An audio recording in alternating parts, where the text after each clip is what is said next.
माननीय अध्यक्ष जी, आज के बिल पर 2-3 सदस्यों ने अपने अपने विचार रखे हैं। मैं मेरे मंत्रालय की ओर से इन सभी का धन्यवाद करना चाहता हूं। माननीय अध्यक्ष जी, आज मैं इस महान सदन के सामने एक महत्वपूर्ण बिल लेकर आया हूं, जो न केवल बहुराज्यीय सहकारी समितियां, परंतु इसको एज अ कंसेप्ट स्वीकार करते हुए प्राथमिक सहकारी समितियां और राज्य की सहकारी समितियों में भी एक प्रकार के संस्कार और कार्य संस्कृति का निर्मित करेंगे। माननीय अध्यक्ष जी, जब से देश आजाद हुआ तब से सहकारी क्षेत्र के अंदर काम करने वाले सभी कार्यकर्ता यह चाहते थे कि सहकारी क्षेत्र को केंद्र सरकार की ओर से तवज्जो दी जाए। सहकारी क्षेत्र को तवज्जो देने के लिए भारत सरकार में सहकारिता मंत्रालय अलग बनाया जाए। मैं आज देश भर की 8 लाख सहकारी समितियां, करोड़ों किसान और 60 करोड़ ग्रामीण गरीबों की ओर से प्रधानमंत्री जी का धन्यवाद करना चाहता हूं कि इन्होंने सहकारी मंत्रालय की स्थापना की। माननीय अध्यक्ष जी, सहकारिता क्षेत्र हमारे देश में लगभग 115 साल पुराना है और सहकारिता क्षेत्र ने कई ऐसे महत्वपूर्ण उपक्रम देश को नजीर किए हैं जो आज लाखों लोगों को रोजगारी दे रहे हैं। मैं कुछ उदाहरण जरूर देना चाहूंगा। अमूल हमारा गुजरात का एक सहकारी उपक्रम जो दूध उत्पादकों का राज्य स्तर का फेडरेशन है, उसमें आज 36 लाख बहनें हर रोज दूध देकर 58,000 करोड़ रुपए का व्यापार करती है। और मैं इस बात पर भी सदन का ध्यान आकर्षित करना चाहता हूं कि 58,000 करोड़ का व्यापार वाला जो ये उपक्रम है, वो उपक्रम में किसी ने 100 रुपये से ज्यादा पूंजी नहीं लगाई है। सिर्फ 100 रुपयों की पूंजी से 58,000 करोड़ रुपए का उपक्रम बना है।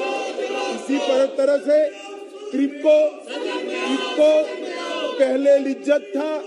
इस प्रकार कई बड़े बड़े उपक्रम देश में सहकारिता माध्यम से चले, परंतु विगत 75 साल में न सहकारिता आंदोलन पर कोई ध्यान दिया गया, न उसके कानूनों में पुनर्रचना का सार्वजनिक रूप से चर्चा हुआ, न देश की संसद में राष्ट्रीय स्तर पर और राज्य स्तर पर सहकारिता आंदोलन को बदलने के लिए मंथन किया गया। मोदी जी ने सहकारिता मंत्रालय नया बनाने के बाद मैं विश्वास से कह सकता हूं कि आने वाले 25 साल में, मतलब जब देश आजादी की शताब्दी मना रहा होगा, तब सहकारिता आंदोलन फिर से पुरजोश तरीके से देश के विकास में अपना योगदान देगा। माननीय अध्यक्ष, ये 2 साल में सहकारिता आंदोलन में आमूलचूल परिवर्तन करने का काम प्रधानमंत्री नरेंद्र मोदी जी के नेतृत्व में हुआ है। सबसे पहला काम पैक्स सहकारिता आंदोलन की आत्मा होती है, वो पैक्स को पुनर्जीवित करना, वो पैक्स को वायबल करना, पैक्स के अंदर पारदर्शिता लाना और पैक्स को बहुआयामी मल्टी डायमेंशनल बनाने के लिए ढेर सारे प्रयास किए हैं। अगर पैक्स में पारदर्शिता लानी है, पैक्स को आधुनिक बनाना है, तो उसकी सबसे पहली जरूरियात थी कि पैक्स का कंप्यूटराइजेशन किया जाए।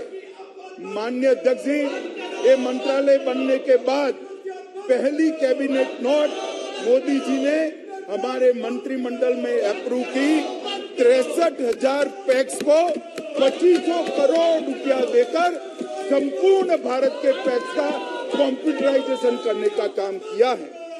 और मैं ये कहना चाहता हूं माननीय अध्यक्ष जी, पैक्स के कंप्यूटराइजेशन से पैक्स डिस्ट्रिक्ट कोऑपरेटिव बैंक के साथ जुड़ेंगे, स्टेट कोऑपरेटिव बैंक के साथ जुड़ेंगे और साथ में नाबार्ड के साथ भी सीधा उनका जुड़ाव हो जाएगा।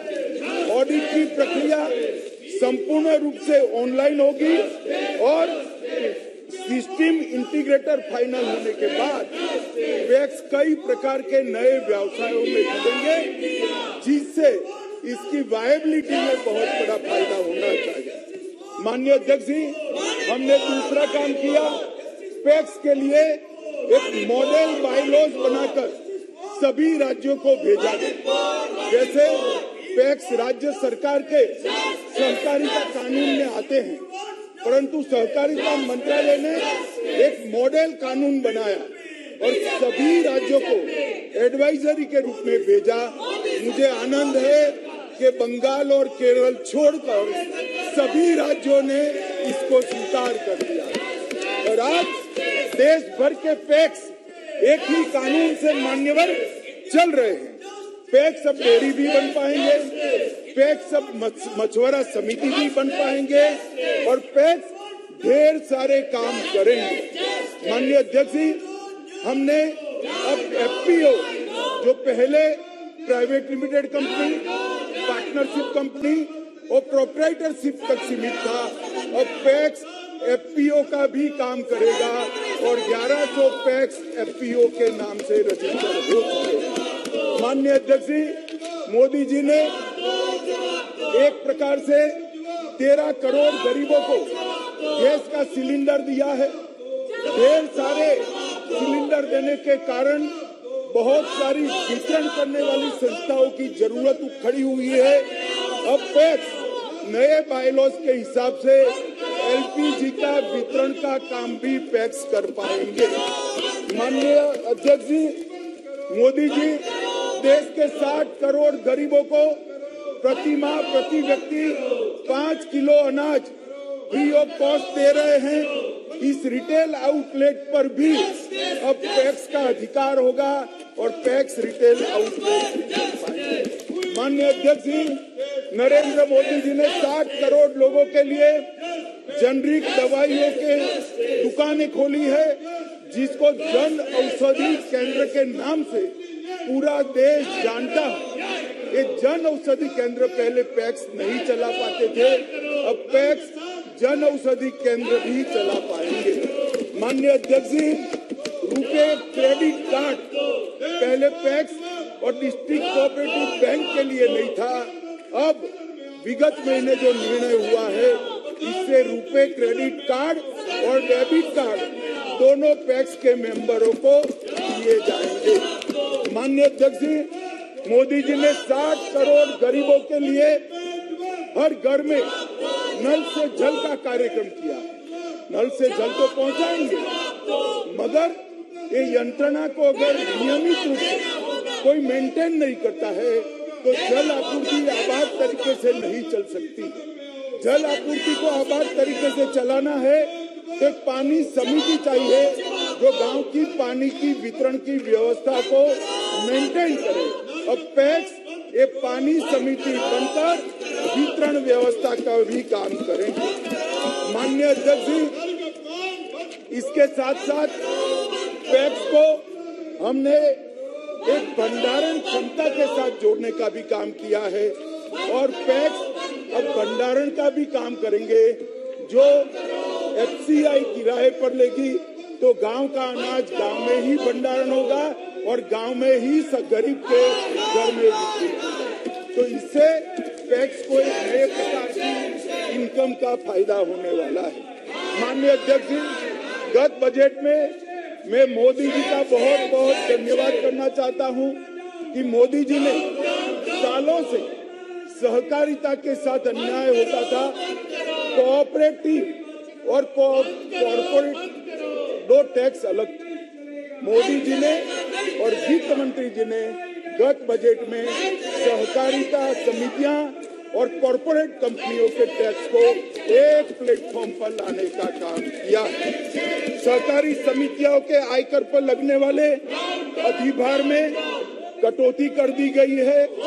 आयकर अधिनियम की धारा 369 ST के तहत नगद लेन देन में भी 2 लाख तक की परमिशन दी है, जो पहले 20,000 तक हुई थी। माननीय अध्यक्ष जी, सहकारी बैंकों को जो कठिनाइयां पड़ती थी, मैं अर्बन कोऑपरेटिव बैंक की बात करता हूं, इसको वन टाइम सेटलमेंट करने का अधिकार अब राष्ट्रीयकृत बैंकों की तरह ही कोऑपरेटिव बैंकों को दे दिया गया। इसके साथ साथ नई 10% नई ब्रांच अगर खोलनी है तो रिजर्व बैंक की कोई परमिशन लेने की जरूरत नहीं। माननीय अध्यक्ष जी, PSL लक्ष्यांकों के प्रति भी समय सीमा 3 साल तक बढ़ाने का काम किया है, जिससे अर्बन कोऑपरेटिव बैंकों को बहुत बड़ा फायदा होगा। RBI में अर्बन कोऑपरेटिव बैंकों के समस्याओं के लिए एक नोडल अधिकारी को भी नामित किया गया है। RBI ने डोर स्टेप बैंकिंग के लिए अब नेशनलाइज और प्राइवेट बैंकों के साथ साथ कोऑपरेटिव बैंकों को भी परमिशन दे दिया है, तो वो डोर स्टेप सेवाएं भी दे पाएंगे। माननीय अध्यक्ष जी, महाराष्ट्र, गुजरात, कर्नाटक, उत्तर प्रदेश के किसान अपने गन्ने को कोऑपरेटिव मिलों में बेचते हैं, मगर जब गन्ने मिल की नफा किसान के पास जाता था तब 30% इनकम टैक्स काटा जाता था और किसान के गाढ़े पसीने की कमाई इनकम टैक्स में चली जाती थी। मैं मोदी जी का धन्यवाद करना चाहूंगा कि उन्होंने किसान को देने वाले मुनाफे पर से टैक्स को पूर्णतया सिर्फ हटा दिया है। इतना नहीं, पास्ट में जो टैक्स लिया था वो 10,000 करोड़ से 15,000 करोड़ रुपया वापिस देने का काम भी ये भारतीय जनता पार्टी की सरकार ने किया। माननीय अध्यक्ष जी, 3 नई बहुराज्यीय कोऑपरेटिव सोसाइटीज बनाई।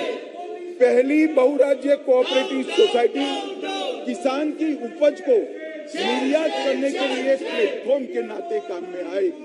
किसान में अगर वो उपज, उसकी प्रोडक्ट को, उसके क्रॉप को डाइवर्सिफाई करना है तो अंतर्राष्ट्रीय बाजारों में उसको जाना पड़ेगा, परंतु किसान के पास न इतनी क्षमता थी, न इतना ज्ञान था, न इतनी पूंजी थी। तो किसान अगर सब कुछ पैदा करता है तो वो एक्सपोर्ट नहीं कर सकता। किसान अगर जीरा उत्पादन करता है तो वो एक्सपोर्ट नहीं कर पाता था। अगर वो लौंग उत्पादन करता है तो वो एक्सपोर्ट नहीं कर पाता था। वो इलायची उत्पन्न करता है तो एक्सपोर्ट नहीं कर पाता। ये निर्यात समिति एक किसान का 100 किलो से ज्यादा जो भी मटेरियल होगा इसको एक्सपोर्ट करने का प्लेटफॉर्म बनेगी और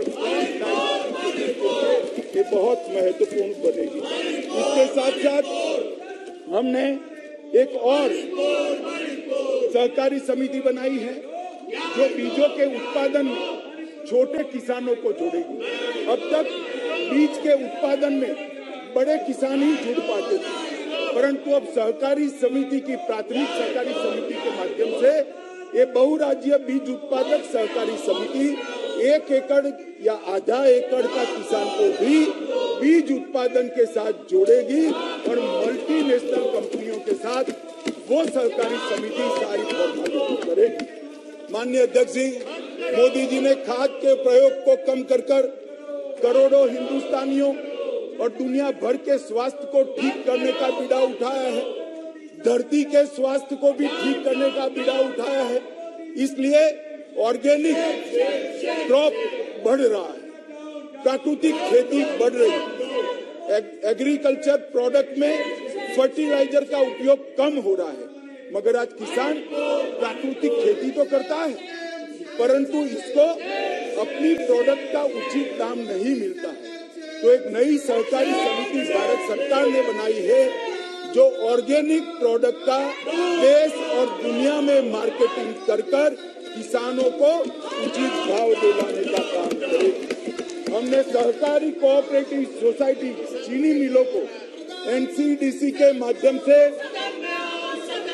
10,000 करोड़ रुपए का लोन देकर इथेनॉल संयंत्र लगाने का भी हमने फैसला किया।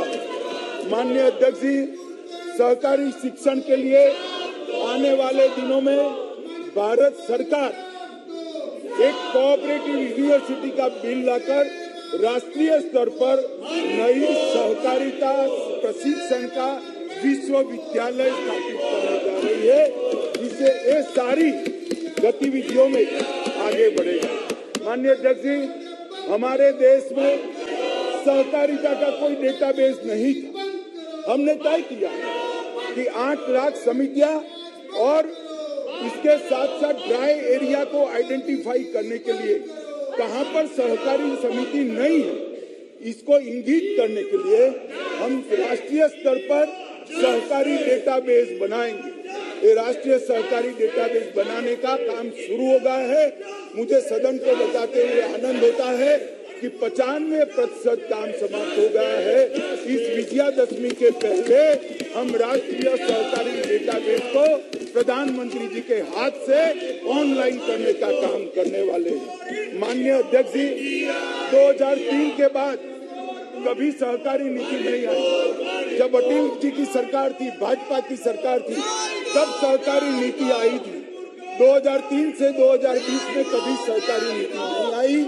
हम विजयादशमी के पहले ज्यादा से ज्यादा दीपावली के पहले नई राष्ट्रीय सहकारी नीति भी लेकर आएंगे, जो आने वाले 25 साल का सहकारिता का मानचित्र समग्र देश और दुनिया के सामने रखेगा।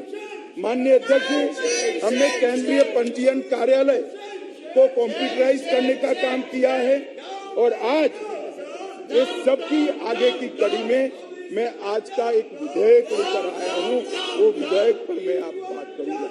माननीय अध्यक्ष जी,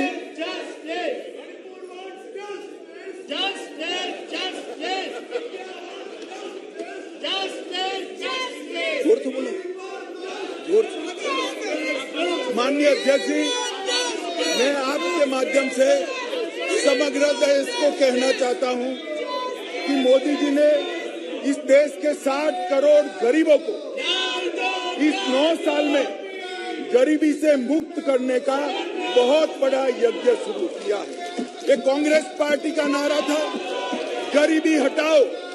उन्होंने गरीबी नहीं हटाई, गरीब को हटाने का काम।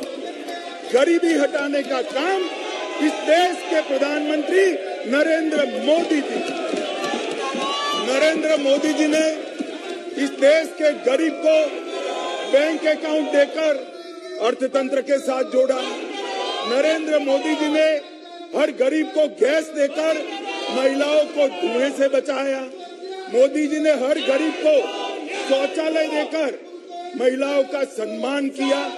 मोदी जी ने हर गरीब के घर में बिजली पहुंचाकर उसको उजाला देने का काम किया। मोदी जी ने हर गरीब को 5 लाख तक की स्वास्थ्य की सुविधाएं फ्री ऑफ कॉस्ट कर दी। मोदी जी ने हर गरीब को प्रति माह 5 किलो प्रति व्यक्ति अनाज फ्री ऑफ कॉस्ट देकर उसको कल क्या खाना है इसकी चिंता से मुक्त कर दिया। मोदी जी ने वजीफा बढ़ाकर बच्चों को शिक्षा की व्यवस्था की और गांव के अंदर सारी सुविधाएं करी। अब जरूरत है उसको रोजगारी देने। माननीय अध्यक्ष जी, जिसके पास पूंजी नहीं है उसको रोजगारी कैसे मिलेगी?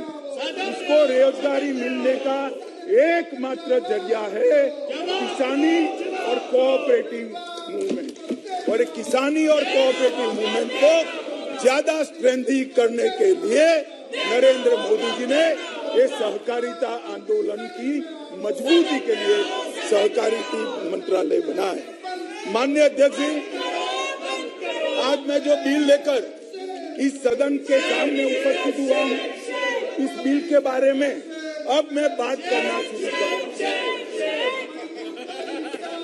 माननीय अध्यक्ष जी, हमारे राज्य में, देश में एक बहुराज्य सहकारी कोऑपरेटिव सोसाइटी एक केंद्र का विषय है। माननीय अध्यक्ष जी, हमारे देश में एक बहुराज्य सहकारी समिति केंद्र का विषय है। माननीय अध्यक्ष जी, सालों से 97वां संविधान संशोधन अटल जी कर गए थे, मगर किसी ने 97वें संशोधन को लागू नहीं किया।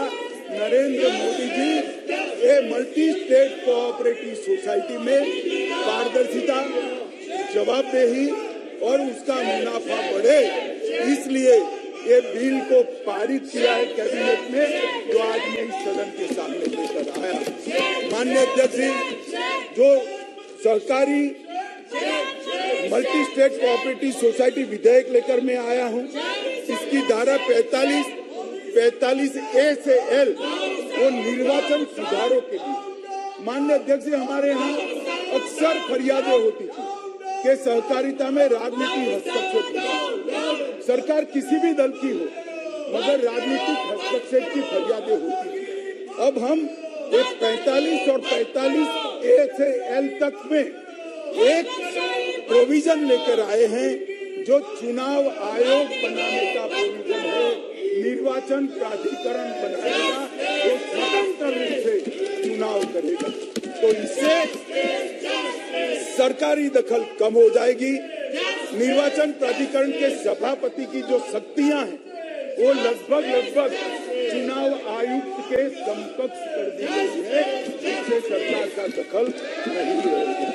माननीय अध्यक्ष जी, हमने इसके साथ साथ तय किया है कि बोर्ड की 1/3 संख्या अगर खाली हो जाती है तो फिर से चुनाव करना चाहिए।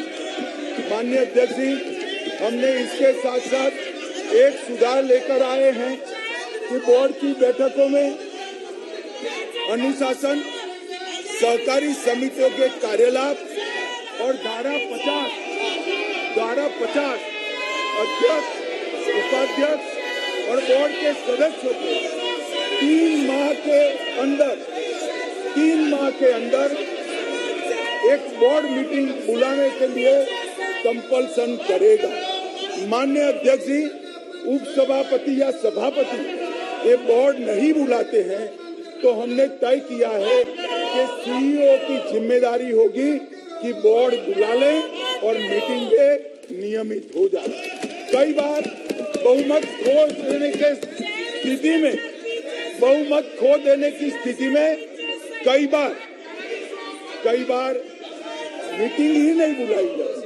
अब ऐसा नहीं कर पाएंगे और सीईओ द्वारा मीटिंग बुलाने के लिए अगर 3 मास में मीटिंग बुलाई है, फिर भी 50% सदस्य लीक कर देंगे तो कंपलसरी मीटिंग बुलानी पड़ेगी। माननीय अध्यक्ष जी, सहकारी सोसाइटी के शासन में पारदर्शिता लाने के लिए इक्विटी शेयर धारक को बहुमत का प्रावधान भी हमने सुधारा है। सदस्यों में अनुशासन धारा 30 के द्वारा कोई भी सदस्य अगर गैर रीति के कारण निष्कासित हुआ है तो पहले वो फिर से चुनाव लड़ सकता था। अब 3 साल तक वो चुनाव नहीं लड़ पाया। माननीय अध्यक्ष जी, हमने इस सहकारी समितियों में एक एससी या एक एसटी और एक महिला, इसको रिजर्वेशन देने का काम किया है, जिससे एसटी, एससी और महिलाओं का प्रतिनिधित्व इसके अंदर बढ़ेगा। माननीय अध्यक्ष जी, निर्देशक बोर्ड में पारदर्शिता लाने के लिए कंकरेंट ऑडिट की हमने व्यवस्था की है। 500 करोड़ से ज्यादा जिसका टर्नओवर है, वो सारी सहकारी समितियों को कंपलसरी कंकरेंट ऑडिटर रखना पड़ेगा और वो ऑडिटर आरबीआई की पैनल से ही रख पाएंगे। माननीय अध्यक्ष जी, विभिन्न संवैधानिक अपेक्षाओं का अनुपालन न करने के लिए अगर बोर्ड के मेंबर नहीं करते हैं तो धारा 43 से उसको बोर्ड के मेंबर रहने के लिए अयोग्य घोषित करना है। माननीय अध्यक्ष जी, मैं भी सहकारिता आंदोलन से जुड़ा हुआ हूँ।